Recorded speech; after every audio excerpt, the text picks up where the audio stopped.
আমি ডাক দিয়ে নিয়ে গেছে, সে বাসায় চলে গেছে। বাসায় চলে যাওয়ার পরে কি হয়েছে সারা রাত আমি সঠিক জানি না। তারপরে রাত 2টা 6 মিনিটে তার বড় বোনকে কল দিছে, বলছে যে বাবাকে কল দিছি, বাবার কল ঢুকে না, নেটওয়ার্কের সমস্যার কারণে হয়তো ঢুকতেছে না। আপা আমার সাথে এরকম হয়েছে।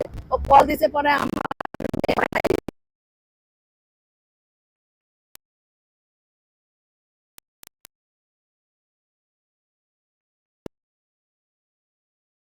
রিসিভ করছে কিন্তু কথা বলে না।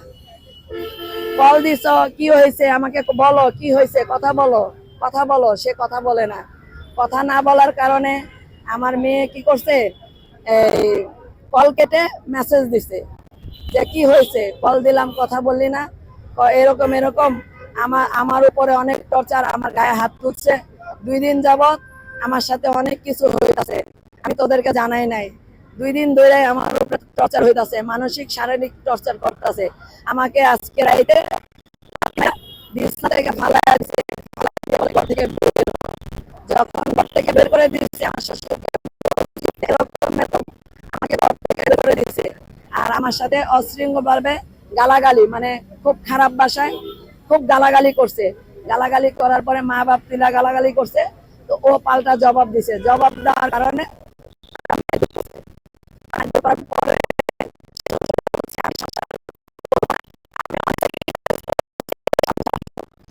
আমার বাবা আমার অবাধ্যে বিয়ে করছি, আমি সংসার করার জন্য আসছিলাম, কিন্তু আপনারা আমার সংসার করতে দিলেন না। হ্যাঁ, আমি আমার বাবা মাকে ডাইকে আমি চলে যাব, আমি কাপড় চোপড় গুছাই নিছি, আমি চলে যাব, আমাকে যেতে দেন। পরে যেতে দেয় নাই, পরে আটকে রাখছে শাশুড়ি ও শ্বশুর, বলছে কি না যাইতে দিব না, তোমার বাবা মা আসবে, তোমার বিয়েতে যারা যারা সাক্ষী আছিল তাদেরকে নিয়ে আসবে, তারপরে তোমাকে একটা ফাইসালা করে পাঠাবো, এর আগে তুমি যাইতে পারবা না আমার ঘর থেকে।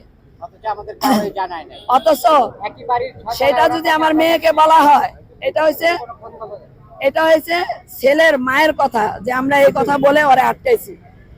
তো আটকানোর কারণে সে আমাদেরকে জানানো হয় নাই 6 তলা থেকে নিচতলা কতক্ষণ লাগে আইতে। তারা হলো সদস্য 6 জন সংসারে, একই ফ্ল্যাটে আমার মেয়েকে নিয়ে 7 জন থাকে। 7 জনের ভিতরে একটা মেয়ে আত্মহত্যা কিভাবে করে? তারা বলল সারা রাত আপনার মেয়েকে পাহারা দিছি। পাহারা দেওয়ার পরে আমরা 6টা বাজে ঘুমাইতে গেছি, তখন হয় ফাঁসি নিছে, কিন্তু আমরা ফাঁসির কোনো আলামত পাই নাই। আমার মেয়েকে আমি নিচে ফলরে শোয়া পাইছি, আমি ফাঁসিতে ঝুলানো পাই নাই। ফাঁসিতে শুধু একটা কাপড়ের অর্ধেক টুকরা ছিল, আর অর্ধেক টুকরা নিচে ছিল। যদি আমার মেয়ে ফাঁসি নেয়, তাহলে পুলিশ প্রশাসন তার ফাঁসির লাশ রক্ষা করবে, তারা তো করতে পারে না। সে আমাকে বইলা উঠলো যে পুলিশ ছাড়া তুমি লাশ কেন নামাইলা? সে বলল যে আমরা 999-এ ফোন দিছি, ফোন দিয়া পুলিশ প্রশাসনের সাথে কথা বলা আমরা ফাঁসির থেকে লাশ নামাইছি। হ্যাঁ, এইটুক কথাই আমার হয়েছে লাশ কথা। তারপরে আমি কথা বলতে বলতে দেখি মেয়ের ব্যাগ থেকে মেয়ের মোবাইল বের করছে মমিনে মোবাইল বের করে তার যত প্রমাণগুলা সব মিটাইতেছে। আমি হঠাৎ করে আমার চোখ যায় তার হাতের দিকে, আমি কি করছি, ওরে এক থাপ্পড় দিয়া মোবাইলটা লইছি, মোবাইলটা হাতে নিছি। আমার মেয়ের লক আর ওর হাতের লক, এছাড়া মোবাইলটা খোলা যায় না। মোবাইলটা আমি জব্দ করছি, আমার হাতে আছে, এখনো আমার মেয়ের মোবাইল আছে, কিন্তু মোবাইলটা আমি লক খুলতে পারিনি।